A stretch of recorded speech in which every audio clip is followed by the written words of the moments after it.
പ്രിയമുള്ളവർ എല്ലാവർക്കും ഒരിക്കൽ കൂടി മീഡിയ പ്ലസിലേക്ക് ഹാർദമായ സ്വാഗതം. പ്രതിപക്ഷ നേതാവ് രാഹുൽ ഗാന്ധി പുറത്തു കൊണ്ടുവരുന്ന ചില വിവരങ്ങൾ നമ്മളെ ചിന്തിപ്പിക്കുന്നതും ഒപ്പം തന്നെ ചിരിപ്പിക്കുന്നതുമാണ്. പ്രത്യേകിച്ചും ഇന്നലെ അദ്ദേഹത്തിൻ്റെ സോഷ്യൽ മീഡിയ പ്ലാറ്റ്ഫോമുകളിൽ അദ്ദേഹം ഒരു വീഡിയോയും ഫോട്ടോയും ഒക്കെ അപ്ലോഡ് ചെയ്യുന്നുണ്ട്. അതിൽ അദ്ദേഹം പറയുന്നത് താൻ കടന്നു പോകുന്നത് ജീവിതത്തിലെ ഏറ്റവും രസകരമായ നിമിഷങ്ങളിലൂടെയാണെന്ന്. രസകരമായ നിമിഷങ്ങളിലൂടെ തന്നെയാണ്. കാരണം അദ്ദേഹം പങ്കുവയ്ക്കുന്ന ആ വീഡിയോയിൽ അതിൻ്റെ ഇതിവൃത്തം എന്ന് പറയുന്നത് ബീഹാറിൽ തിരഞ്ഞെടുപ്പ് കമ്മീഷൻ മരിച്ചതായി രേഖപ്പെടുത്തിയ 7 വോട്ടർമാർക്കൊപ്പം അദ്ദേഹം ചായ കുടിക്കുന്നതാണ്. തിരഞ്ഞെടുപ്പ് കമ്മീഷൻ 7 പേരെ മരിച്ചതായി രേഖപ്പെടുത്തിയിരിക്കുന്നു. പക്ഷേ അവരൊക്കെ ജീവിച്ചിരിക്കുന്നു. അവരുമായി ചായ കുടിക്കുവാൻ കിട്ടിയ അവസരം തൻ്റെ ജീവിതത്തിലെ ഏറ്റവും വലിയ ഭാഗ്യമായി അദ്ദേഹം പറയുന്നുണ്ട്.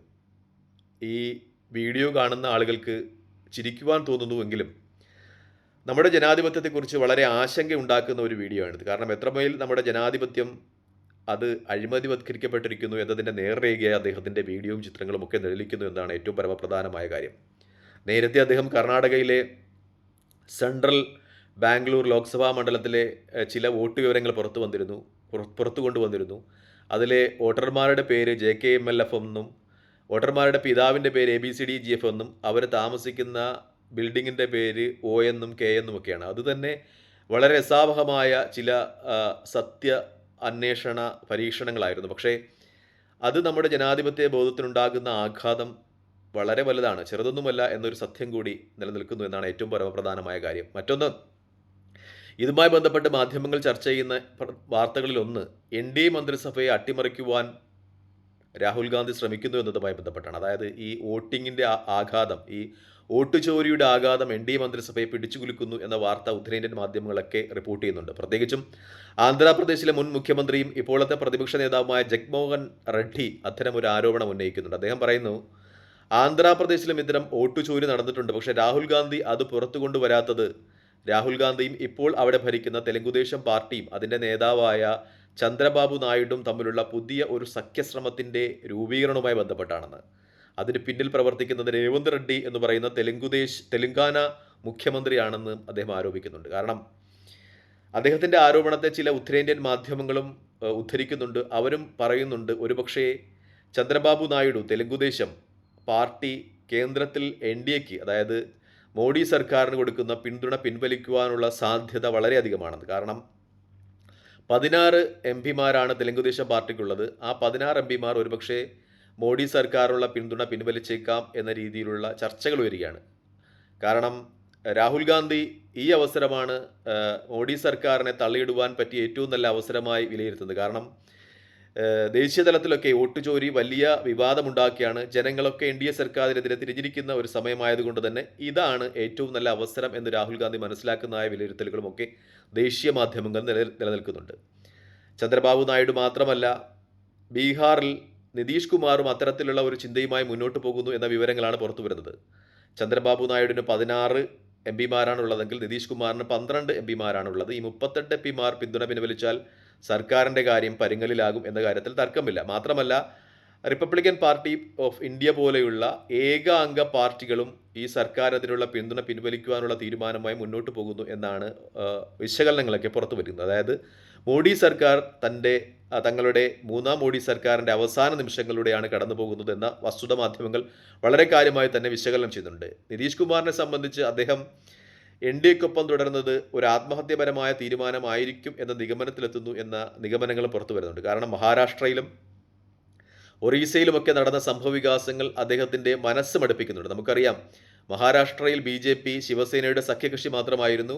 ഒറീസയിൽ ബിജു ജനതാദളിൻ്റെ സഖ്യകക്ഷി മാത്രമായിരുന്നു BJP. അവസാനം മഹാരാഷ്ട്രയിൽ ശിവസേനയും ഒറീസയിൽ ബിജു ജനതാദളിനെയും ഒക്കെ വിഴുങ്ങി BJP ഏറ്റവും വലിയ ഒറ്റകക്ഷിയായി അവിടുത്തെ മുഖ്യമന്ത്രി സ്ഥാനം പിടിച്ചു. അതുപോലെ ബീഹാറിലും സംഭവവികാസങ്ങളൊക്കെ ഉരുത്തിരിഞ്ഞു വരികയാണ്. ബീഹാറിൽ നിതീഷ് കുമാറിനെ വിഴുങ്ങുവാനുള്ള തീരുമാനവുമായി BJP മുന്നോട്ട് പോവുകയാണ്. ബീഹാറിലെ നിയമസഭാ തെരഞ്ഞെടുപ്പ് പടിവാതിലാണ്. അതിൽ മിക്കവാറും നിതീഷ് കുമാറിൻ്റെ പാർട്ടിയുടെ കാര്യത്തിൽ ഒരു തീരുമാനമാകും. BJP ആയിരിക്കും ഏറ്റവും വലിയ ഒറ്റകക്ഷിയായി മാറുക. അത് തന്നെയും തൻ്റെ പാർട്ടിയും സാധ്യതകളെ അടയ്ക്കും. അതായത് താനും തൻ്റെ പാർട്ടിയും രാഷ്ട്രീയത്തിൽ അകാല ചലമമടയുന്ന ഒരു സ്ഥിതിവിശേഷത്തിലേക്ക് പോകും എന്ന് നിതീഷ് കുമാർ മനസ്സിലാക്കുന്നുണ്ട്, വിലയിരുത്തുന്നുണ്ട്. അതുകൊണ്ട് തന്നെ തൻ്റെ പാർട്ടിയുടെ പിന്തുണ പിൻവലിക്കുന്ന തീരുമാനവുമായി ലോക്സഭയിൽ BJP സർക്കാരിനുള്ള പിന്തുണ പിൻവലിക്കുന്ന രീതിയുമായി മുന്നോട്ട് പോകുമെന്ന ഒരു നിഗമനം മാധ്യമങ്ങൾ നിറയുകയാണ്. ചന്ദ്രബാബു നായിഡുവിനെ സംബന്ധിച്ച് അദ്ദേഹത്തിന് ആന്ധ്രാപ്രദേശിന് പ്രത്യേക പാക്കേജ് എന്ന ഒരു നിർദ്ദേശമാണുള്ളത്. കാരണം ഈ ബി.ജെ.പി. സർക്കാർ അത് തള്ളിക്കളഞ്ഞു. ഇനി ഇന്ത്യയുടെ നേതൃത്വത്തിലുള്ള ഒരു മുന്നണി അധികാരത്തിൽ വരികയാണെങ്കിൽ അദ്ദേഹം ആ നിർദ്ദേശം മുന്നോട്ട് വയ്ക്കുവാനാണ് സാധ്യത. അത് അംഗീകരിക്കപ്പെടുവാനും സാധ്യതയുണ്ട്. നിതീഷ് കുമാറിൻ്റെ കാര്യത്തിൽ വരികയാണെങ്കിൽ നിതീഷ് കുമാർ ഒരുപക്ഷെ പ്രധാനമന്ത്രി പദമായിരിക്കും ആഗ്രഹിക്കുക. അദ്ദേഹത്തിന് മുഖ്യമന്ത്രി പദമൊക്കെ 2-3 പ്രാവശ്യം ആയിക്കഴിഞ്ഞു. അതുകൊണ്ട് തന്നെ പ്രധാനമന്ത്രി പദമായിരിക്കും അദ്ദേഹം ആഗ്രഹിക്കുക. അതൊരു പക്ഷേ ഇന്ത്യ സഖ്യം അംഗീകരിക്കുവാൻ സാധ്യതയുണ്ട്. ബീഹാറിലെ ഏതെങ്കിലും ഒരു യുണൈറ്റഡ് ജനതാദൾ അംഗത്തെ രാജിവെപ്പിച്ച് അദ്ദേഹം ലോക്സഭയിലേക്ക് മത്സരിച്ച് അദ്ദേഹം ഒരുപക്ഷെ പ്രധാനമന്ത്രിയാകാനുള്ള സാധ്യതകളും വിരളമല്ല. എന്തായാലും അതുമായി ബന്ധപ്പെട്ട ചർച്ചകളൊക്കെ ദേശീയ തലത്തിൽ നടക്കുന്നുണ്ട് എന്ന വലിയ വാർത്തകൾ ഉത്തരേന്ത്യൻ മാധ്യമങ്ങൾ റിപ്പോർട്ട് ചെയ്യുകയാണ്. മറ്റൊന്ന്, വോട്ട് ചോരിയുമായി ബന്ധപ്പെട്ട് തൃശ്ശൂർ ലോക്സഭാ മണ്ഡലത്തിൻ്റെ പേരും ഇപ്പോൾ ഉയർന്നു വരുന്നു എന്നതാണ്. പ്രത്യേകിച്ചും പൂങ്കുന്നത്തെ ഒരു ഫ്ലാറ്റിൽ താമസിക്കുന്ന ആളുകൾ അറിയാതെ തന്നെ കുറച്ചധികം വോട്ടുകൾ അവിടെ ചേർത്തു എന്ന വാർത്ത പുറത്തു വരികയാണ്. ഒപ്പം പരകാല പരമേശ്വരൻ എന്ന് പറയുന്ന കേന്ദ്രത്തിൽ ബി.ജെ.പി. മന്ത്രിസഭയിൽ മന്ത്രിയായ സീതാരാമയ്യയുടെ ഭർത്താവ് കുറച്ച് ആരോപണങ്ങൾ കൂടി ഉന്നയിക്കുന്നുണ്ട്. അദ്ദേഹം പറയുന്നത് 2024 ഇലക്ഷൻ അത് ഒരു മാനിപ്പുലേറ്റഡ് ചെയ്ത ഇലക്ഷൻ ആയിരുന്നു. 79ഓളം ലോക്സഭാ മണ്ഡലങ്ങളിൽ വോട്ട് അട്ടിമറിക്കപ്പെട്ടിട്ടുണ്ട്. അതിലൊന്ന് തൃശ്ശൂർ ലോക്സഭാ മണ്ഡലമാണ് എന്ന് അദ്ദേഹം പറയുന്നു. കേരളത്തിലെ ഒരു പ്രമുഖ ലോക്സഭാ മണ്ഡലം എന്ന് പറയുമ്പോൾ തൃശ്ശൂർ ലോക്സഭാ മണ്ഡലം ആണ് എന്ന് നമുക്ക് ഊഹിക്കാം. 83,000-ലധികം വോട്ടുകൾ അവിടെ അസാധാരണം വിധം ചേർത്തിട്ടുണ്ട് എന്ന് അദ്ദേഹം പറയുന്നുണ്ട്. മറ്റൊരു കാര്യം കൂടി ഇത്തരത്തിൽ മാധ്യമങ്ങൾ ചൂണ്ടിക്കാണിക്കുന്നുണ്ട്. അതായത് നമ്മൾ ഈ വോട്ട് നടക്കുന്ന ദിവസത്തിൽ ഈ വോട്ട് രേഖപ്പെടുത്തിയതിൻ്റെ അവസാന നിമിഷങ്ങളിൽ തെരഞ്ഞെടുപ്പ് കമ്മീഷൻ പുറത്തുവിടുന്ന വോട്ടിംഗ് ശതമാനവും പിറ്റെന്ന് തെരഞ്ഞെടുപ്പ് കമ്മീഷൻ പുറത്തുവിടുന്ന വോട്ടിംഗ് ശതമാനവും തമ്മിൽ ചെറിയ ഒരു വ്യത്യാസം മാത്രമേ ഉണ്ടാകാറുള്ളൂ.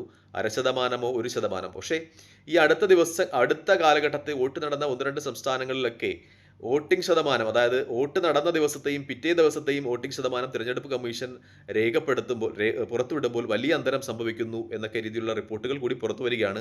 ഇതും ഇപ്പോൾ ഈ വോട്ട് ചോരിയുമായി ബന്ധപ്പെട്ടൊക്കെ ചേർത്ത് വായിക്കപ്പെടുകയാണ്. മറ്റൊന്ന്, ഈ അവസാന മണിക്കൂറുകളിൽ ഇപ്പോൾ മഹാരാഷ്ട്രയിലായാലും അതുപോലുള്ള സംസ്ഥാനങ്ങളിലായാലും അവസാന നിമിഷങ്ങളിൽ വലിയ വോട്ട് വർധനവ്, ഈ അവസാന നിമിഷങ്ങളിൽ വോട്ട് എടുപ്പ് നടക്കുന്ന ആ ദിവസങ്ങളിൽ അവസാന നിമിഷങ്ങളിൽ വലിയ വോട്ട് വർധനവ് നടന്നു. ഇതുമൊക്കെയും വോട്ട് ചോരിയുമായി ബന്ധപ്പെട്ട് ചേർത്ത് വയ്ക്കുന്നു എന്ന വലിയ വാർത്തകൾ മാധ്യമങ്ങൾ നിറഞ്ഞു നിൽക്കുകയാണ്. തൃശ്ശൂർ ലോക്സഭാ മണ്ഡലത്തെക്കുറിച്ച് ചർച്ച ചെയ്യുകയാണെങ്കിൽ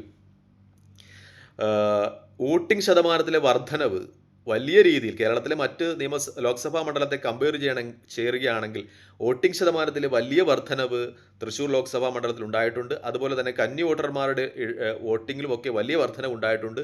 ഇത് നിഗമനത്തിലെത്തുന്നതെന്ന് വെച്ചാൽ ബി.ജെ.പിക്ക് കേരളത്തിൽ വിജയസാധ്യതയുള്ള ഏക ലോക്സഭാ മണ്ഡലമായിരുന്നു തൃശ്ശൂർ എന്നതുകൊണ്ട് തന്നെ അടുത്തുള്ള ആലത്തൂർ മുതലായ ലോക്സഭാ മണ്ഡലത്തിലെ വോട്ടർമാരും ഇവിടെ ഈ ഒഴിഞ്ഞിടക്കുന്ന ഫ്ലാറ്റുകളിലൊക്കെ വന്ന് വോട്ട് ചേർത്തിട്ടുണ്ട് എന്ന നിഗമനത്തിൽ മാധ്യമങ്ങൾ എത്തുന്നുണ്ട്. മാത്രമല്ല മിക്കപ്പോഴും ഈ താമസ സ്ഥലത്തിൻ്റെ രേഖയായി ഇലക്ഷൻ കമ്മീഷൻ സ്വീകരിച്ചിട്ടുള്ളത് ആൾക്കാർക്ക് ഏതെങ്കിലുമൊക്കെ ഒരു പോസ്റ്റൽ വന്നാൽ, ഇപ്പോൾ എൻ്റെ പേര് നവാസ്, എനിക്ക് ഒരു ഫ്ലാറ്റിൽ ഇങ്ങനെ ഒരു പോസ്റ്റൽ വന്നാൽ, ഒരു പോസ്റ്റൽ കാർഡ് കൊണ്ട് കാണിച്ചാൽ, ഈ പോസ്റ്റൽ കാർഡിലോട്ട് ഈ അഡ്രസ്സിലോട്ട് എനിക്ക് ഒരു ലെറ്റർ വന്നിട്ടുണ്ടെന്നൊരു പോസ്റ്റൽ കാർഡ് കൊണ്ട് കാണിച്ചാൽ ആ വോട്ട് അംഗീകരിക്കപ്പെടുന്ന ഒരു രീതി ഉണ്ടായിരുന്നു എന്ന രീതിയിലുള്ള നിഗമനങ്ങൾ ഇന്നലെയൊക്കെ മാധ്യമങ്ങൾ പുറത്തുവിടുകയാണ്. അതൊക്കെ ഈ വോട്ട് ചോർച്ചയുമായിട്ടുള്ള ഒരു ചർച്ചയുടെ ചൂട് പിടിപ്പിക്കുന്ന രീതിയിലുള്ള വാർത്തകളായി മാറുന്നു എന്ന വാർത്തയും പുറത്തു വരുന്നത്. മറ്റൊന്ന്,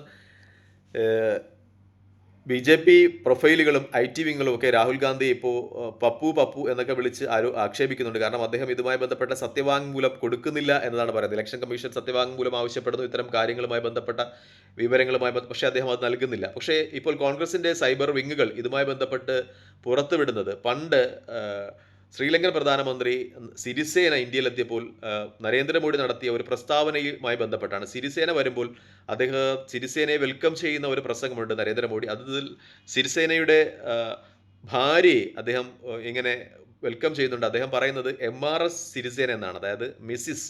അദ്ദേഹം ഈ പ്രൊട്ടക്ടർ കൂടി വായിക്കുമ്പോൾ MRS എന്നാണ് പറയുന്നത്, മിസ്സിസ് എന്നല്ല. അതായത് MRS എന്ന് ആണ് അദ്ദേഹം വായിക്കുന്നത്. മിസ്സിസ് സിരിസേന എന്ന് വായിക്കാൻ പോലും അറിയാതെ MRS സിരിസേന എന്ന് വായിക്കുന്ന നരേന്ദ്രമോദിയാണോ പപ്പു, രാഹുൽ ഗാന്ധിയാണോ പപ്പു എന്ന ഒരു ചോദ്യം കോൺഗ്രസിൻ്റെ സൈബർ വിങ്ങുകൾ ഉയർത്തുന്നുണ്ട്. എന്തായാലും ഇതുമായി ബന്ധപ്പെട്ട് കോൺഗ്രസിൻ്റെയും ബി.ജെ.പിയുടെയും സൈബർ വിങ്ങുകളും തമ്മിൽ തുടർന്ന യുദ്ധം തന്നെ നടക്കുന്നു എന്നാണ് വലിയ യാഥാർത്ഥ്യം. തൽക്കാലം ഈ വീഡിയോയുമായി ഇടവാങ്ങുകയാണ്. മറ്റൊരു വീഡിയോയുമായി കാണുന്നതുവരെ നന്ദി, നമസ്കാരം, ജയ് ഹിന്ദ്.